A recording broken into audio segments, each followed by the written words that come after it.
Shalom mes amis. Alors comment savoir si dans votre projet, il y a Dieu dedans ou bien si votre projet tire de Satan? Je vais vous donner quelques indices qui sont très fiables, clairs, simples et fiables. Donc quand vous avez un projet, que ça vient de Dieu, qu'il y a Dieu dedans qui l'approuve du moins, vous êtes en paix avec cela. Ça, c'est la première des choses. C'est la première caractéristique, c'est qu'il y a la paix à l'intérieur de vous. La seconde caractéristique, c'est qu'il y a par la suite des bénédictions. Il y a des... Donc, ça, c'est pour confirmer qu'il y a bien Dieu dans votre projet. Donc, vous avez des bénédictions. Il y a aussi des confirmations par d'autres personnes. Bon, c'est un indice, moi je trouve un peu moins fiable, mais c'est un indice quand même. Et surtout, il n'y a pas de peur ni de confusion. Et il faut savoir aussi que quand il y a Dieu dans votre projet, les choses se mettent en place pas à pas. Donc je récapitule. Quand Dieu est dans votre projet, vous êtes en paix avec cela. Il y a des bénédictions. Les choses se font pas à pas. Il y a des confirmations par d'autres personnes. Il n'y a pas de peur. Donc maintenant, on va regarder à contrario quand ça ne vient pas de Dieu. Ou du moins quand Dieu n'approuve pas ce projet. La première des choses, vous n'êtes pas en paix. Ou alors, vous étiez en paix et après vous perdez la paix. Donc vous n'êtes pas en paix avec cela. Ce qui signifie que vous avez de la peur.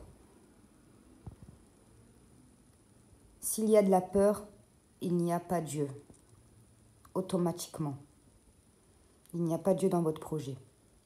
S'il y a de la confusion, du tourment, de l'angoisse, c'est-à-dire toutes ces énergies négatives, toutes ces émotions négatives, ça veut dire qu'il n'y a pas Dieu dedans.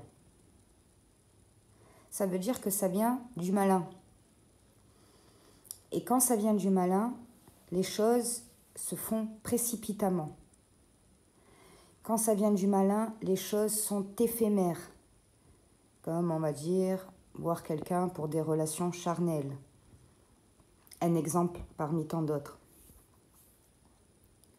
Il y a aussi, quand ça vient du malin, de la persécution, ou du moins de la persistance.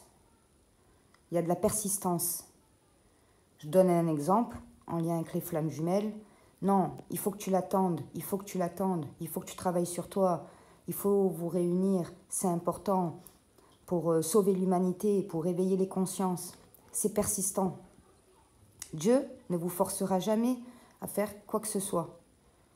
Parce que s'il vous force à faire quoi que ce soit, il sait d'ores et déjà que ça peut être fake. Et ce qui est fake ne l'intéresse pas. C'est pour ça qu'on a le libre arbitre.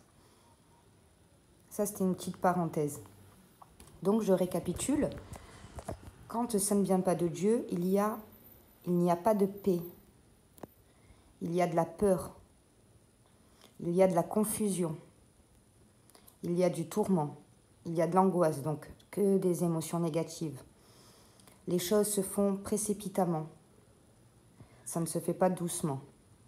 Il y a bien entendu aussi, j'ai oublié de vous dire, il n'y a pas de bénédiction. Hein, et c'est oppressant. C'est oppressant. Comme si vous deviez le faire de suite, maintenant. Vite. Donc, voilà. Ces caractéristiques sont tirées du pasteur... comment il s'appelle déjà? Oh non, j'ai oublié le nom. C'est un pasteur anglais. J'ai oublié le nom. Je vous la mettrai dans la description. Voilà. Donc voilà, pour discerner un petit peu. Donc en fait, cette vidéo, je l'ai écoutée il n'y a pas longtemps. Et ben, ça faisait référence à ce que j'avais bien compris, hein, quand je parlais que ben, quand on est mal, ça ne peut pas venir de Dieu, en référence avec les flammes jumelles. Quand on est tourmenté dans une relation, quand on est angoissé, quand on est dans la confusion, dans la peur, dans la tristesse, dans l'adultère, ben, bien évidemment que ben, Dieu n'est pas là. Dieu n'approuve pas cela. Quand il y a Dieu dedans, il y a de la paix. Il n'y a pas de peur. Il n'y a pas de doute, d'oppression. Donc voilà les amis, je demande à notre Seigneur Jésus-Christ que vous soyez conduits, que vous soyez guidés et protégés et que vous soyez surtout bénis en son nom. Prenez soin de vous mes amis. Shalom.